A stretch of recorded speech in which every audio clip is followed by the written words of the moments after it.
my lunch for today. Tuyo. Ginataang kalabasa with sitaw and cranberry juice.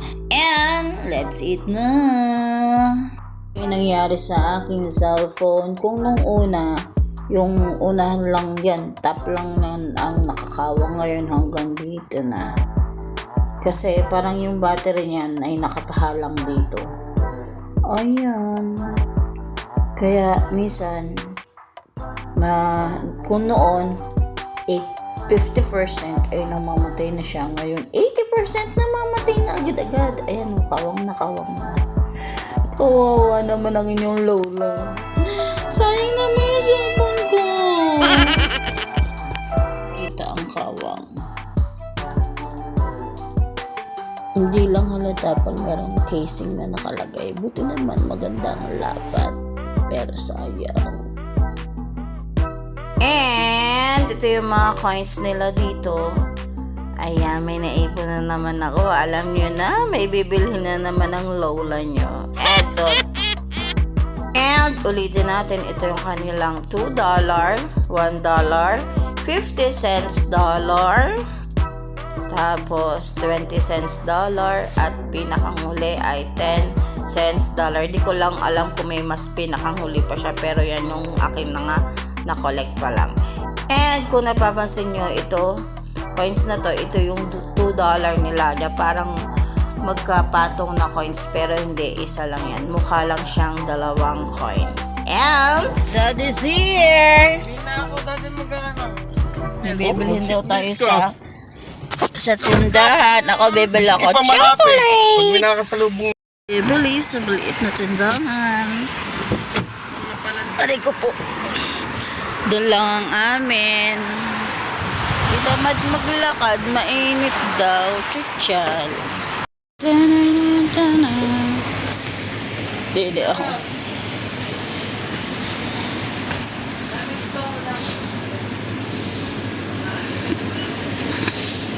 Wala naman. Sweet taker ang gusto ko. Ala.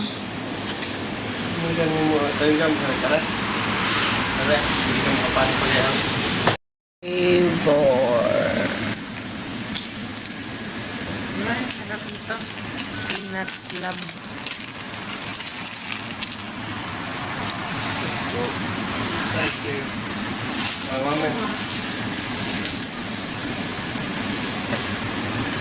Asa na akin?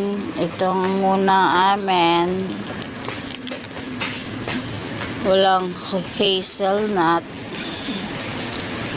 Let's go. Hindi niya na ako. Itong akin. Ano ori? Pengi. Ito. Ako din. Wrap na. Ringen. Tingnan lang mo.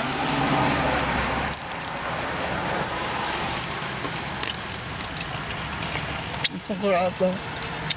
Ayoko nang walang mali. Welcome to my vlog! Hi! Gang!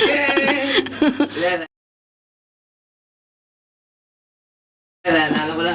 Ay, nako. Nadagdagan talaga yung mga masamang lalaki. Saka yung bisita, oh. Oy, subscribe!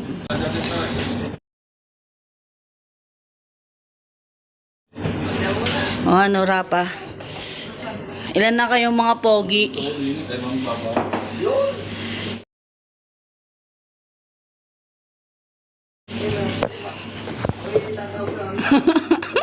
Ano, kilala mo na? Wait, may tupiin. The next day.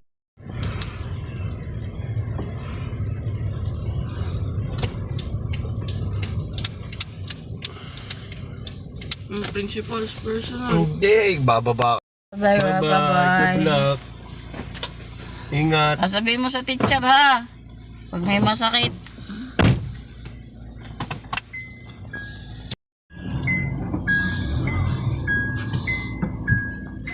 Nilalamig yata, naka-jacket eh. Hindi pala ang labasan. Hindi pala. muna dito. And after namin maihatid si Rapa Boy sa school, pumunta kami sa city ng Lower Hutt kasi may asikasuhin kami sa bank at saka sa ating tax number. Kasi kailangan yun, hahanapin yun once na nag-apply na ako ng work.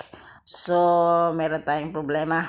Hindi oobra ang visa lang at saka ang passport. Kailangan pa daw ng secondary na identification. So, kailangan daw ako kumuha ng Kiwi Access ID. Yun ang pinakamadaling option nila. Madami silang binigay pero yun ang pinakamadali. So, 2 weeks processing pa yun. And so, nag-try muna kami pumunta sa City of Wellington. Babalik kami sa pinakang main office. At titingnan namin kung anong magagawa nating option. So, go na tayo sa next nating destination. And so, pagdating nga namin doon, close na pala yung dating building ng kukuhanan namin sana ng ating tax number. So, naghanap tayo, napapadpad tayo dito sa National Library at tanaw dito yung beehive na pinakita natin noong una. Tapos, so wala tayong magawa, balik ulit tayo sa Lower Hutt at yun, no option, gagawin na natin ang pagkuha ng Kiwi Access ID. So, kasi ang kailangan doon, passport ID, 2. Tapos, may bayad siya, $60. O, diba? Kung computin yun sa times 34. The next day. Good morning! Ay, ang ganda! Yes, ang ganda diba? Andiyan lang sa harap ng bahay namin. And kukuha ko ng kaunti. Ang dami! Oh, huwag nyo na akong kitain kasi mas magaganda sila sa akin. Ang ganda! Ang dami na nila! Pero madali lang siyang natikom. Yun nga lang. So, kuha na tayo at i-display natin siya sa loob ng ating bahay. Katatapos ko lang maglaba. Tapos yun nga, nakita kong tikom na sila. Naka-open ang flower. Ayan, ang ganda. Kuha tayo. And katatapos ko lang magsampay. And magdidilig ako doon sa likod ng bahay natin. Yun. Didilig ako doon ng aking mga tinanim na halaman. Pakikita ko sa inyo mamaya. Nakapag-cut na ako pero kulang pa to. Mahaba ang kinuha ko kasi mataas yung paglalagyan ko at may nakita akong paglalagyan para lalagay ko sa room namin. And mamaya iwanan ko muna itong cellphone sa loob kasi naaapiki ako, wala akong bulsa, wala akong mapaglagyan. Balikan ko kali yung kay mami. Yes, na siya. Kinat ko, sana mabuhay. Diyan ko lang siya nilagay sa lilim. Baka mabigla, wala pa siyang ugat. Hindi ko pa yung nadidiligan. Okay naman siya, parang 1 linggo na siya dyan. And so ito na ang ating nakuhang flower. And yan lang ang nakuha ko. Tinamad na ako, ang init kasi. And hindi pala uubra yung isa ko pang second option ko yan, basyo. Gusto ko sana yung maliit na bote. Oh, ang ganda sana. Ay, ang ganda. Ay, natupiin. Naglaba, tapos siya natupiin ulit. And, balikan ko na lang ulit kayo. Mamaya, imish time na.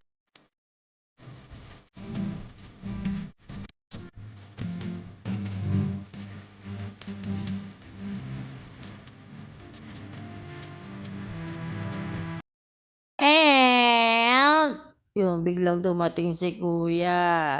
Ano siya, yung puti. Parang kiwi yata siya.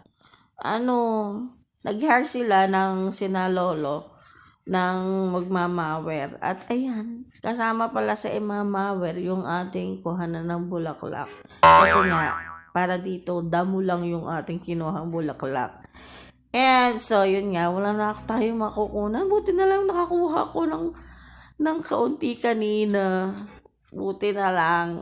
At napakita ko na rin sa inyo siya. Yung mga flowers bago alsin. Grabe. Wala na. Many minutes later. Ang ganda, flat na flat. Oh, may natira pa rin naman din sa tagiliran. Pero iimisin namin ni Lolo mamaya. And let's go na. Lemon, may bunga yan. Nasa mga suyok-suyok.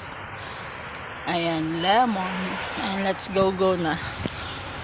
And sa likod nga pala ng bahay natin, medyo malayo-layo pa naman. May background tayo doon na bundok. Ayan o. Oh, kita niyo ba? Yan, sa likod ng bahay. And our merienda for today, kape at saka turon na saging. At kinaya ko si Rapa Boy, nilagyan ko din ng Nutella. Ang sarap! At especially yung turon na yan, may langka yan sa loob. And ang nagluto niyan ay si Tito Kim. Kain po tayo! And night na po. And may nagbigay sa akin cuttings ng roses actually. Ang ganda. And meron palang rose na ganito. Isang bugkos. Magkakatabi sila. Ay, ang ganda. Sana meron pa ulit magbigay sa kanang iba't ibang colors. At itatanim ko yan bukas. And sana be kind. And thank you po, Kali, sa pa-flower. Thanks po. And that's all for today's video. And please like, share, subscribe our YouTube channel, Ma'am Shiplon Tita La Arnie. And thanks for watching. Bye-bye! Ingat po tayong lahat. Bye-bye! Ay, ang ganda!